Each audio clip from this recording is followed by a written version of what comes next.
የኢትዮጵያ ምርጫ ቦርድ ሰባተኛውን የሀገራዊ ምርጫ ሰሌዳ በሚመለከት የፖለቲካ ፓርቲዎችን ለመወያየት ጋዜጠኛ ዝግ በሆነ መልኩ ስብሰባ አድርጎ ነበር። በስካይላይት ሆቴል ነው ይህ እውን የተስተናገደው።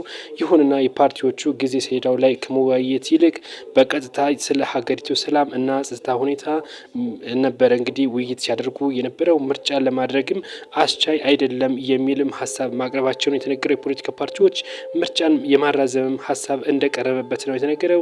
ውይይቱ የተያዘለትን አጀንዳ ትቶ ስለ ሰላም፣ ስለ ጸጥታ ሁኔታና እንደዚሁም ደግሞ ምርጫን ለማድረግ አስቻይ ሁኔታ አይደለም ወደሚል እንግዲህ መቀየር ነው የተነገረው። ነገር ግን ብሔራዊ ምርጫ ቦርድ ግን ሀሳብ ይዞ የቀረበው የሀገራዊ ሰሌዳ መቼ ይደረግ የሚለውን ለማስወሰን ነበር። ነገር ግን ፓርቲዎቹ በተቃራኒ በመቆም ስለ ጸጥታ፣ ስለ ሰላምና እንደዚሁም ደግሞ አሁን ስላለው ወቅታዊ ሁኔታ ነበረ እንግዲህ ቅሬታ ሲያቀርቡ የነበሩት። ከዚህ ጋር ተያይዞ ምርጫ ቦርድና ፓርቲዎቹ ምንም አይነት ስምምነት ሲያደርጉ እንግዲህ ስብሰባው ማለቁ ነው እየተነገረው።